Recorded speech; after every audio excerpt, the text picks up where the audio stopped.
அதிமுக விருப்பம் வாங்குறாங்க, அட்வான்ஸா வாங்குறாங்க, எப்படி பாக்குறீங்க?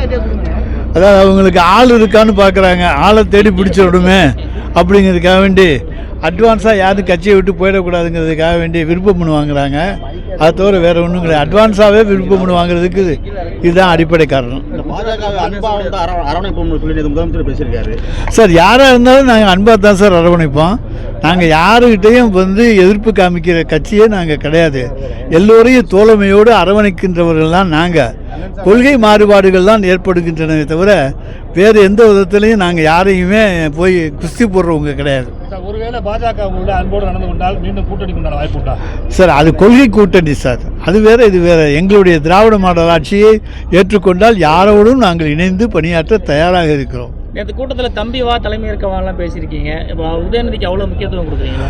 ஏன் சார், தலைவருக்கு அடுத்ததாக இளந்தலைவர். அதனால் இந்த எங்களுடைய இயக்கத்தினுடைய அத்தனை 2 கோடி தொண்டர்கள் 2.5 கோடி தொண்டர்கள் இன்றைக்கு சேர்த்திருக்கிறோம். அத்தனை பேரும் முழு மனதாக உதயநிதி ஸ்டாலின் இந்த இயக்கத்துக்கு வலுவூட்டக்கூடியவர் என்கின்ற நம்பிக்கையோடு இருக்கிறார்கள். எனவே அவரை தலைமையாக ஏற்றுக்கொள்வதில் எந்த தவறும் கிடையாது. தலைவர், அதற்கு அடுத்த தலைவர் இளந்தலைவர். தொடர்ந்து நம்ம பல்வேறு மீட்டிங்ல இளைஞரணி கூட்டம் ஆரம்பிச்சு அத்தனை மீட்டிங் போடுறோம். இப்போ இளைஞரணி கூட்டத்தை கவர்வதற்கு விஜய் வந்தாரு ஒரு காரணத்திற்காகவே இளைஞர்கள் இல்லைங்க, நாங்கள் சேலத்தில் 15 லட்சம் பேரை வச்சு ஒரு மிகப்பெரிய ஒரு இளைஞரணி மாநாட்டை, கின்னஸ் சாதனை மாநாட்டை நடத்தி இருக்கிறோம். இளைஞர்கள் திராவிட முன்னேற்ற கழகத்திலே தான் இருக்கிறார்கள் என்பதை எடுத்துக்காட்டுவதற்காக சேலத்திலே நடத்தப்பட்ட மாநாடு என்பதை மறந்து விடாதீர்கள். அதே போல் ஒவ்வொரு ஊரிலையும் பார்த்தீங்கன்னா மண்டல வாரியாக ஏற்கனவே நாடாளுமன்ற தேர்தலுக்கு முன்னாலேயும் இளைஞரணி மாநாடுகள் நடத்தப்பட்டன.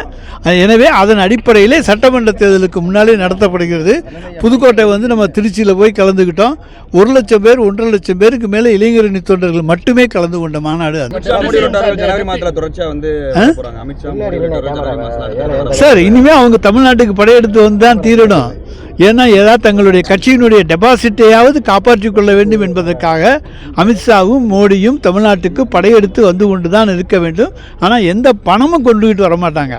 நம்ம பணம் நமக்கு, ஆனால் அந்த பணத்தை அவங்க வச்சுக்கிறாங்க, மற்ற மாநிலத்துக்கு செலவழிக்கிறாங்க. நம்மளுடைய பணத்தை மற்ற மாநிலங்களுக்கு செலவு செய்வதற்காக வருகின்றவர்கள் தான் அவர்கள் தவிர இங்கே நமக்காக எந்த பணத்தையும் அவர்கள் தருவதில்லை.